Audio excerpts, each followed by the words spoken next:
Seriously Annamalai மாதிரி ஒரு பொலிட்டிஷியனை நான் பார்த்ததே இல்லைங்க. நீட்டில் நம்ம ஊரில் வந்து எத்தனை பேர் வந்து சூசைட் பண்ணி செத்து போயிருக்காங்க மாணவர்கள். பட் ஆனால் இந்த ஆள் சொல்கிறாப்புல உயிரே போனாலும் நீட் எடுக்க மாட்டோம், நீட்டை ரத்து செய்ய முடியாது, அது மூலிமா ஏழை மாணவர்கள் வந்து டாக்டர் ஆயிருக்காங்க அப்படின்ற மாதிரி சொல்லிட்டு இருக்காப்புல. அப்புறம் எதுக்கு கோச்சிங் சென்டரில் லட்சக்கணக்கில் வந்து ஃபீஸ் வாங்கிட்டு இருக்காங்க?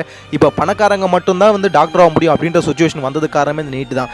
நீட்டு ஆக்சுவலாக இந்தியா ஃபுல்லாக எவ்வளோ அந்த கோச்சிங் சென்டர் வந்து ஒரு வருஷத்துக்கு சம்பாதிக்கிறாங்கன்னா 1 லட்சம் கோடி கிட்ட சம்பாதிக்கிறாங்க. இந்த இன்ஃபர்மேஷனை நான் சொல்லலை, இவங்க கூட கூட்டணியில் இருக்க ராமதாஸ் இருக்கார்ல, அன்புமணி ராமதாஸ், இவர் தான் சொல்றாரு. ஸோ 1 லட்சம் கோடி கிட்ட வந்து நீட் கோச்சிங் சென்டர் வந்து வருஷத்துக்கு சம்பாதிக்கிறாங்க இந்தியாவில் அப்படின்ற மாதிரி. ஆனால் இதுக்கப்புறமும் அண்ணாமலை வந்து கோயம்புத்தூர்ல வந்து ஜெயிச்சாருன்னு வச்சுக்கோங்களேன். சீரியஸ்லி இது ரொம்ப பெரிய விஷயங்க. ஏன்னா மக்களோட உணர்வை கொஞ்சம் கூட புரிஞ்சிக்காம நீட் இருந்தால் தான் ஏழை மக்கள் வந்து டாக்டர் ஆக முடியும் அப்படின்ற மாதிரி அடிச்சு விட்டுட்டு இருக்காப்ல. இதை கேட்டதும் உடனே சங்கிங் வந்து கமெண்ட்ல வந்து கதற ஆரம்பிச்சிருக்கேன். எனக்கே தெரியும். கண்டிப்பா கதறும் போது நான் டிஎம்கே மட்டும் மென்ஷன் பண்ணாதீங்க. ஏன்னா டிஎம்கே எனக்கு சுத்தமாக பிடிக்காது. நான் கண்டிப்பா டிஎம்கே இல்லை ஏடிஎம்கே இல்லை, நான் என்டிகே தான் சப்போர்ட் பண்ணுவேன். ஸோ என்டிகேன்னு வேணா திட்டிட்டு கமெண்ட்ல வந்து கதறிட்டு போங்கடா சங்கிங்களா.